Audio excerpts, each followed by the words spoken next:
Al termine della partita Castiglione-Sarzana, che si è conclusa la vittoria degli ospiti per 6-4, sentiamo le impressioni di mister Massimo Bracali sulla partita. Secondo me la squadra oggi non ha reso per quello che dovrebbe rendere, onestamente.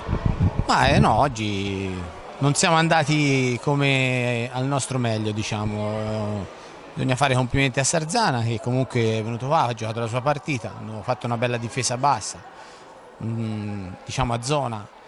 E noi ci abbiamo un po' sbattuto la testa, non siamo riusciti a concretizzare diverse occasioni dal gol, c'è stata qualche decisione dubbia da parte dell'arbitro, ma non è quello sicuramente che la recriminazione più grande, è quello. I miei ragazzi sono stati un pochino diciamo ingenui su tante situazioni.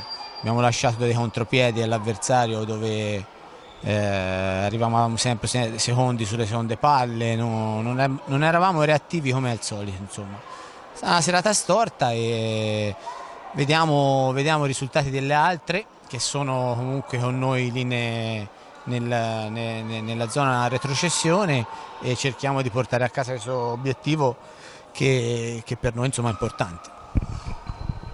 Naturalmente in settimana verrà analizzata a fondo tutta la partita, tutti quelli che sono stati gli episodi favorevoli e sfavorevoli, i contropiedi sono stati presi, allenamenti quindi un po' più serrati per cercare di avere maggior concentrazione. Ah certo, detto questo siamo anche un pochino in emergenza, noi siamo arrivati in fondo al campionato un pochino, ci mancava Diego Guarguaglini che sarà fuori fino a tutta la stagione, forse dovrà operarsi alla spalla. Gigi Brunelli non si è allenato tutta la settimana per un problema al polso. Brando Santoni nell'ultimo allenamento ha riportato una contrattura alla schiena e ha giocato con un'infiltrazione, quindi vediamo un pochino di rimettere a posto tutti i cerotti questa settimana e di fare la nostra bella gara sabato prossimo contro il CGC e quella dopo con il Camaiore. Sono convinto che sono squadre comunque più alte in classifica di noi, ma che ce la possiamo giocare tranquillamente.